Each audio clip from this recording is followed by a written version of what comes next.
Whether your beer is in a bottle, can, or glass, kick back and relax. It's better on draft.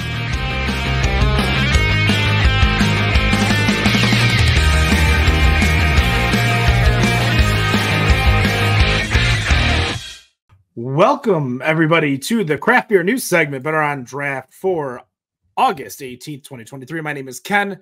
Thank you so much for joining us. We truly appreciate it. Let's go around and see what everybody is drinking, starting with Dan. Dan, what do you got? I have got a Yingling Lager. Wendy, what's on tap for you? Wendy, you're muted. I really muted myself instead of unmuting. Anyways, I am drinking an Alaskan Juno juice. Just like our guest earlier this week, I too am drinking an Alaskan beer, the Alaskan Amber Alt Style Ale. If you haven't listened to that episode, go back and listen to it with Jeff and Marcy. Plenty to learn from sustainability to brewing, being one of the first craft breweries in Alaska, the changes and trials that go on up there. It is a wonderful listen. But we are talking about the craft beer news that is going on this week. So what I'm going to do is I'm just going to pass it right over to Dan. Dan, let's do it. What is the article you want to chat about today? So just as we talked about, I think it was 2 weeks ago, the last time we had a show, that we were hoping some of these IPA fads would go away.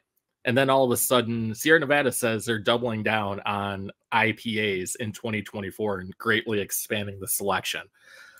Pretty straightforward article. I'm not going to really go into and read it, but they're really expanding the hazy little things and making all kinds of variants to start sending out.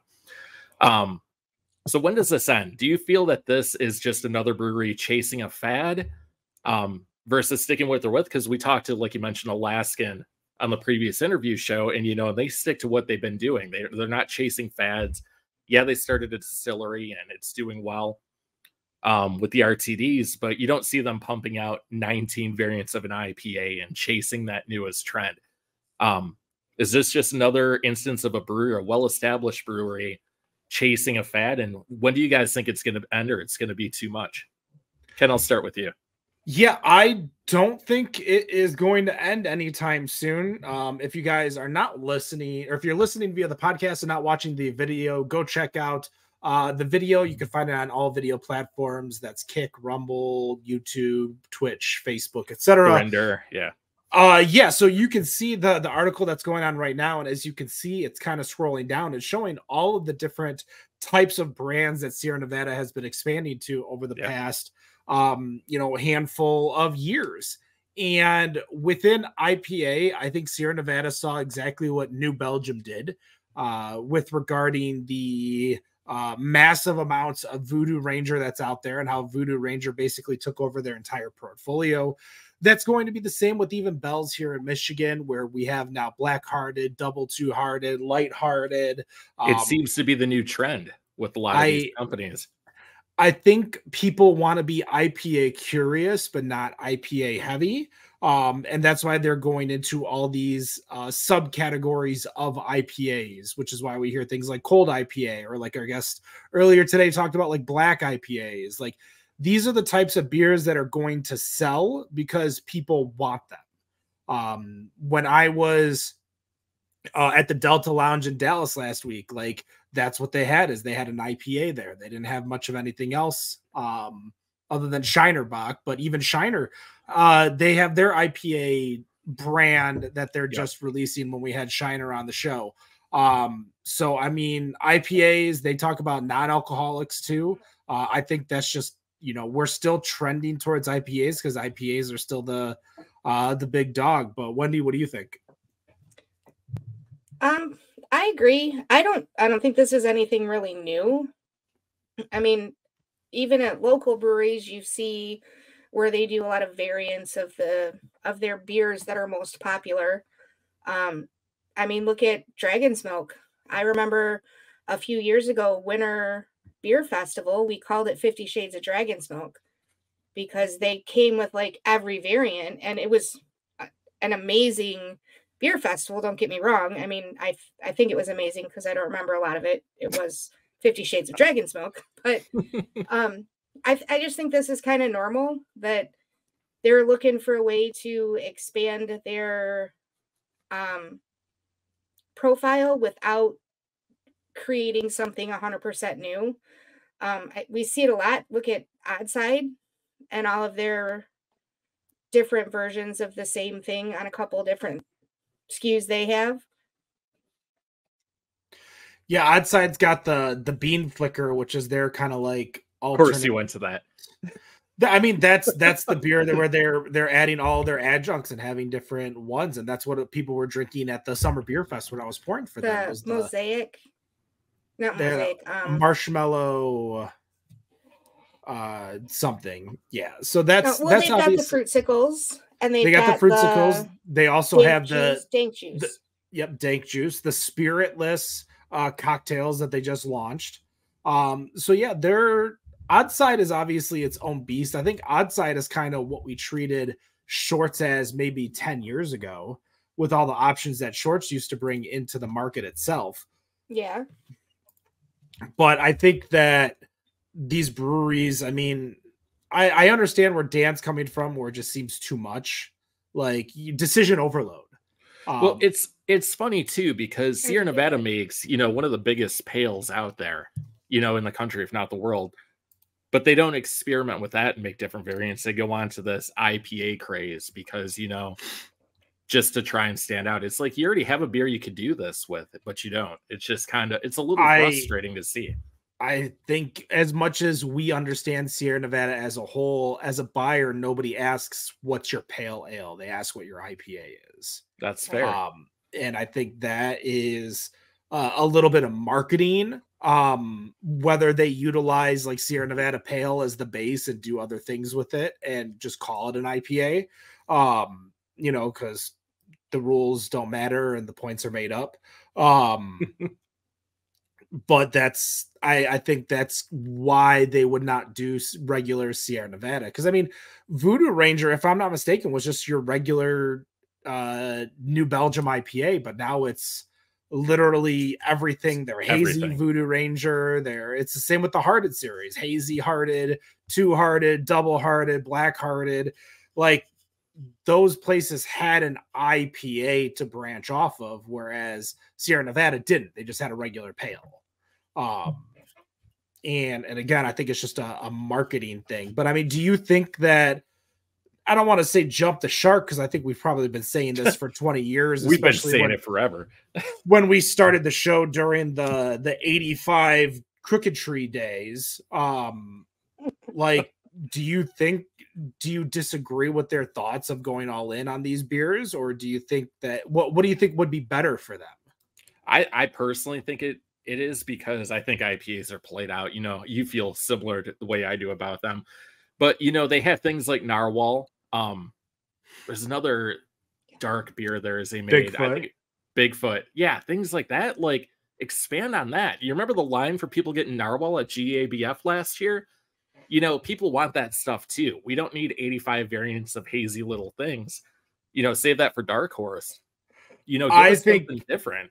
I think GABF is its own beast. Like, I really don't think you could consider can't judge it based on that. No, because it's basically beer geeks and like just trashy beer nerds who are on Untapped the entire time, checking in their 1 ounce pours and giving a 2-paragraph review.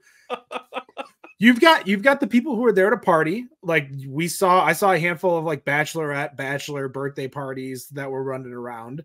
But like, you go and you get Narwhal because it's your opportunity to get Narwhal where you don't have to chase a truck, or you don't have to gamble and hope that Jack over at Satuna Liquor in Rochester Hills, just south of M59 on Rochester Road, has a bottle.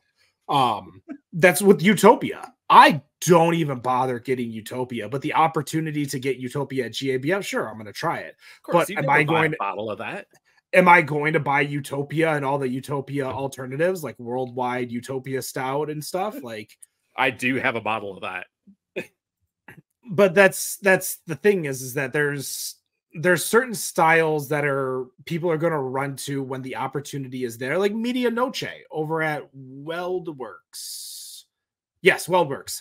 The line for Media Noche was crazy, but when you go into Weldworks, it's like thick milkshake IPAs Like that's just what they sell.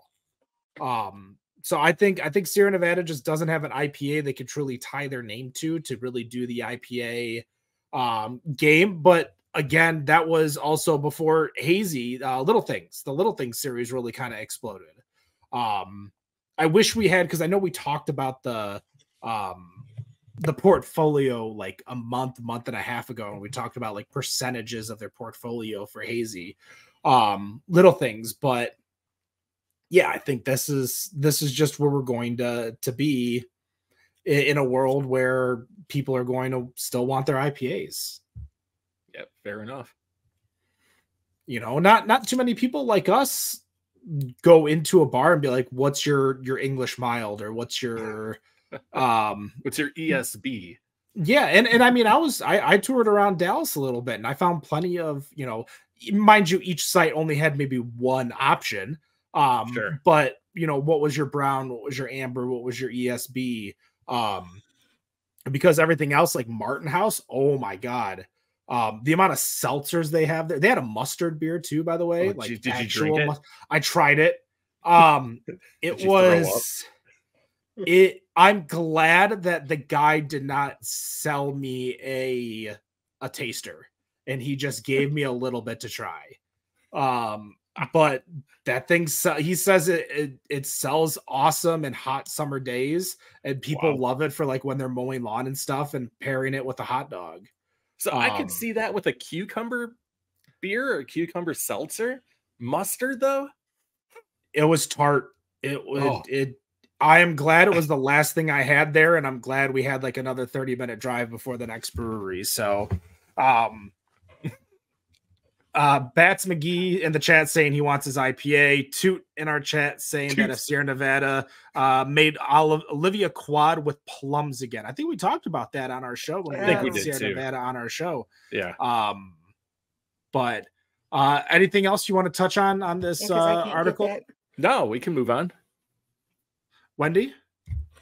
I'm good. I think we've covered it all. I do think though that people want the mix packs of the IPAs right now, and I like mix packs just because it means I don't have to buy so many of the same thing, so it gives me a little variety. I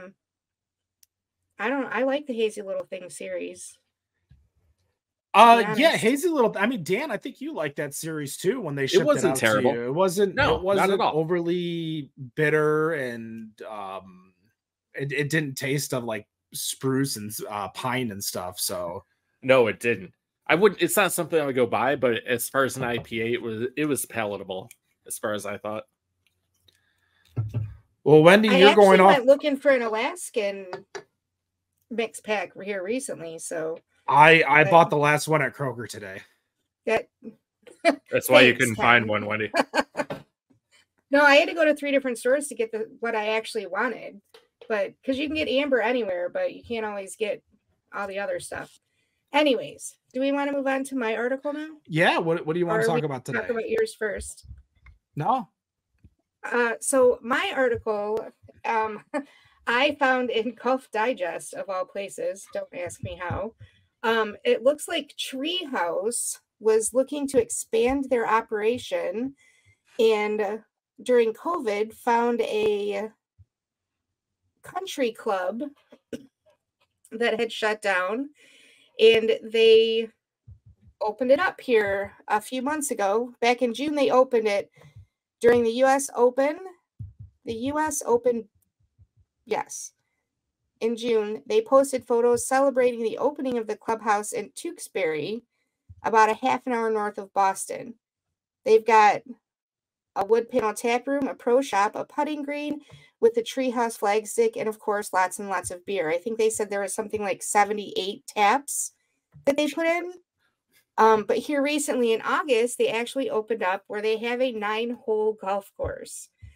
And I've always said that, you know, if you can have something to go along with the brewery, I think a lot of people will come in. I know there was that place in Texas that we interviewed. Was it Texas where they had the disc golf course? Live Oak, yeah. And then I have a friend who really thinks that somebody needs to pair a laundromat and a brewery because those two things kind of, I think they could make a lot of money off of them. Forget about your laundry at some point. So I'm just curious, like, would you guys go to this golf course because it's Treehouse? I don't know if you're golfers. If I wanted the opportunity to see friends and they're golfers and I don't care about golf, like I'll be like, hey, we could go here and I'll be your caddy because I know I'm gonna get, amazing beer. And like that's probably what I would get up to, but I wouldn't necessarily go here myself to play golf and drink. Like I think it would be more secondary or an opportunity to be like, hey, when your friends, obviously they want to get, especially in Michigan or Boston, they got their tee times.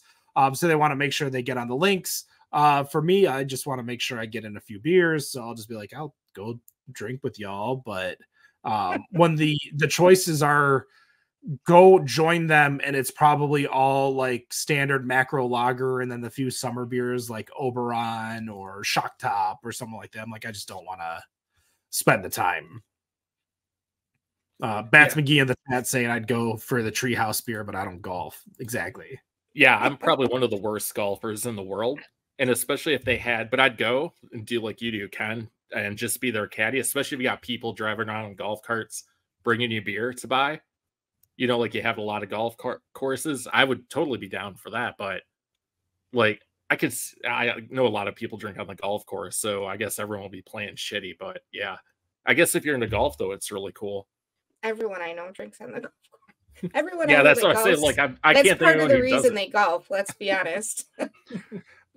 They all drink, but I think they also want to all day drink. Whereas these beers, especially like Treehouse, like I would hope they get a little bit more sessionable with their 78 taps, that they have a little bit more, 4 to 6% ABV beers. Because I can only imagine if you knocked out 3 cans of Julius while playing 9 holes, you're probably going to be probably not finishing the 9 holes. You're just not at all.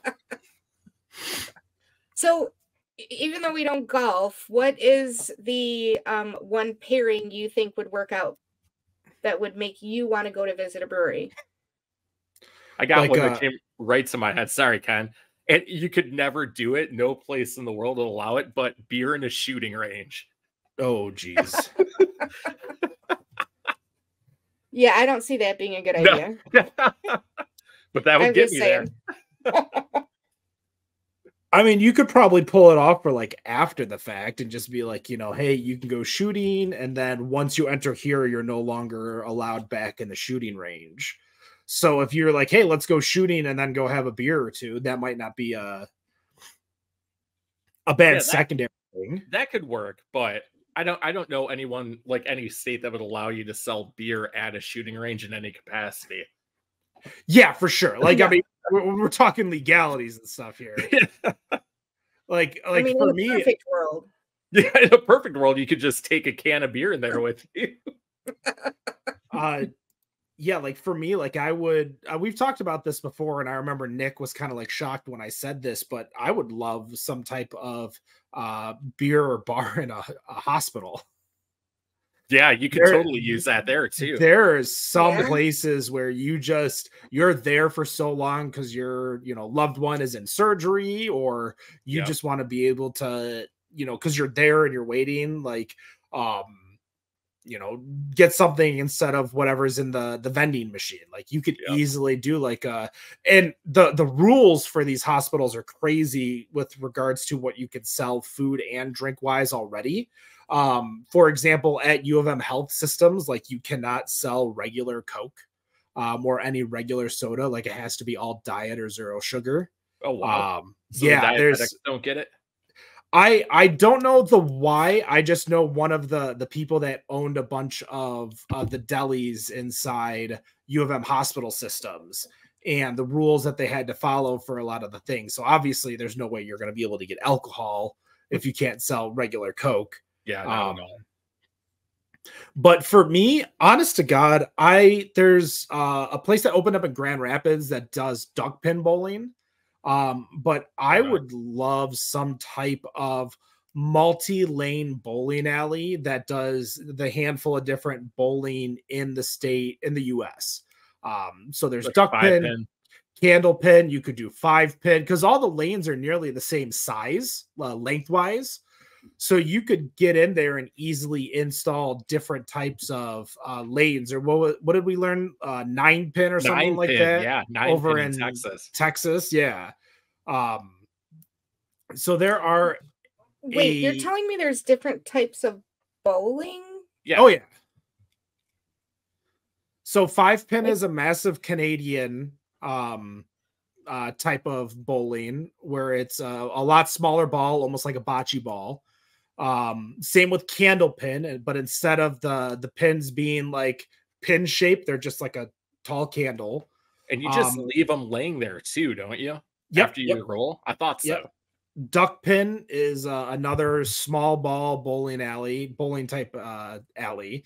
So like in Michigan, we have 1 duck pin lane and no 5 pin lanes that I know about. There's a duck pin lane on Mackinac Island too. Oh, is it really? Yeah. So in one of the hotels. This is fascinating. Yeah.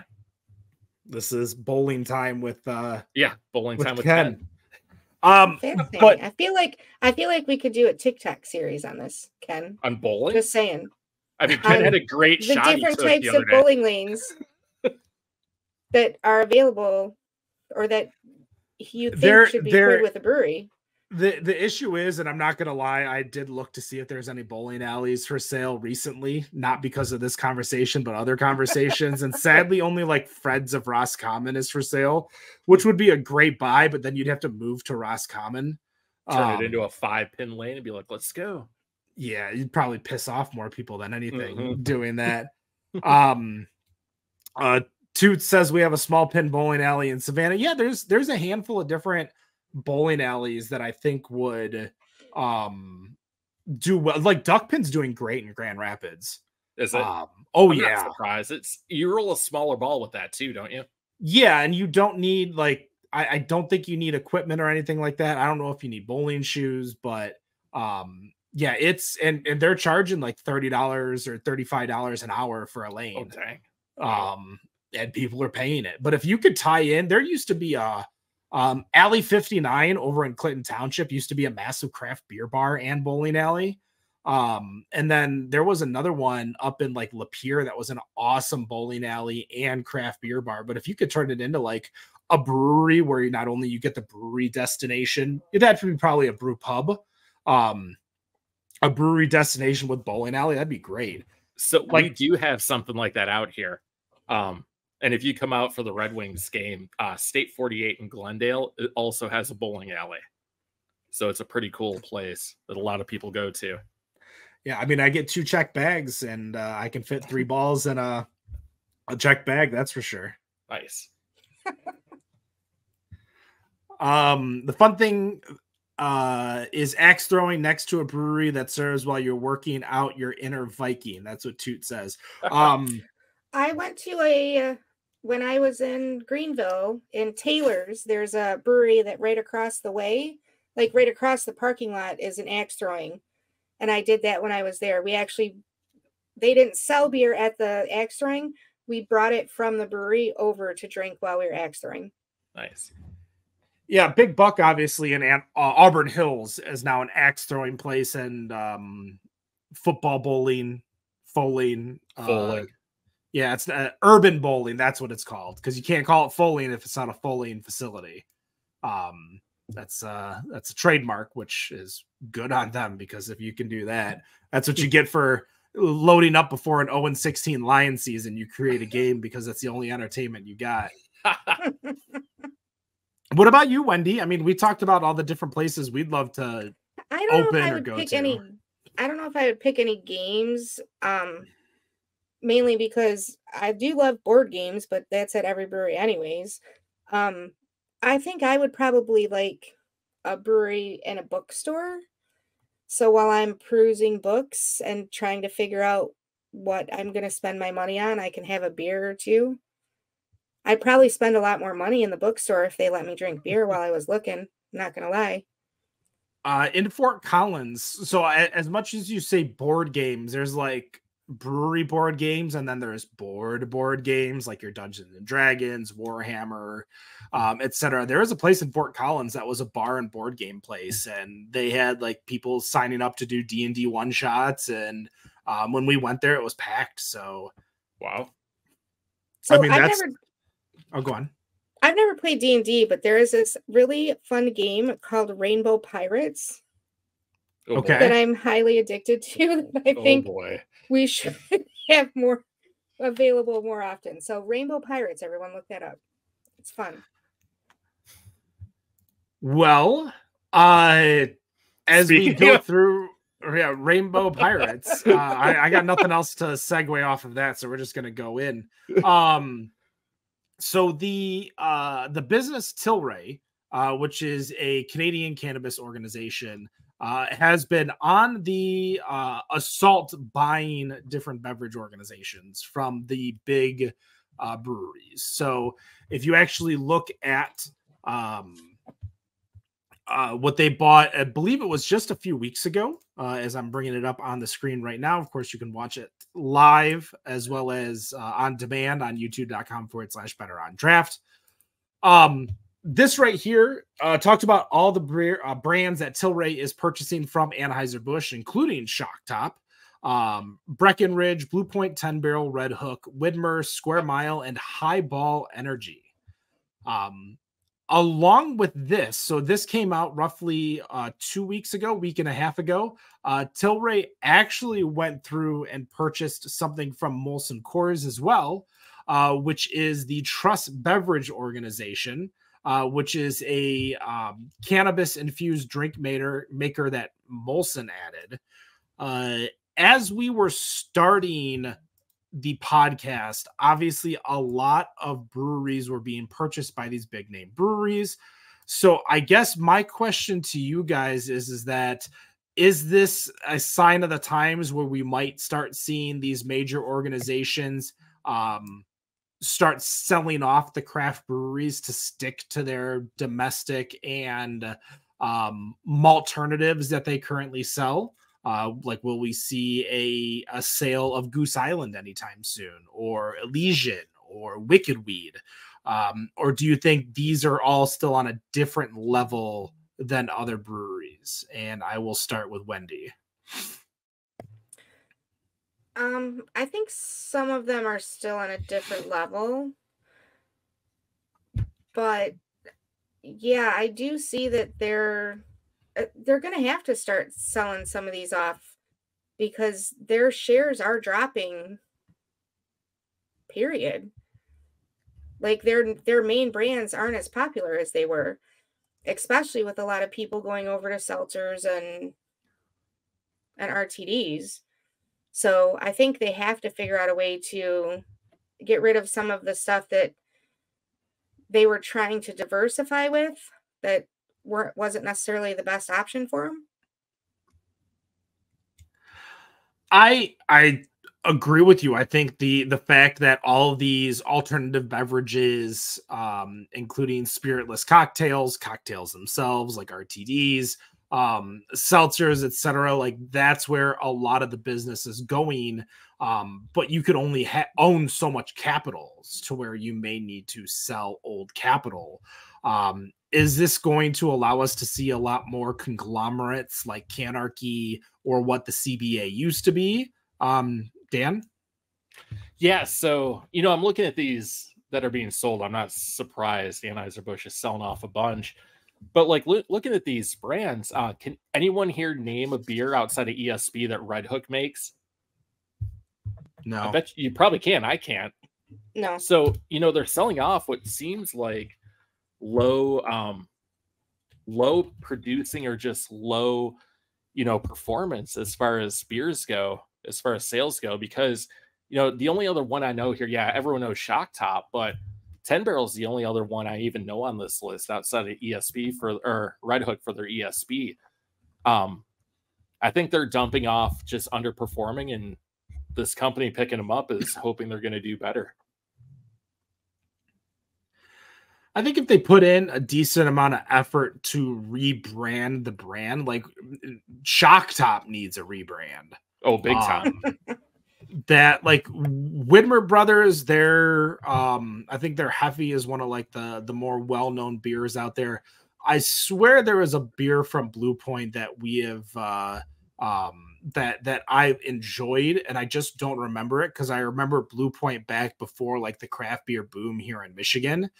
That was one of the beers that was always on the shelves here in the craft area, like going to 8 Degrees Ferndale that long ago.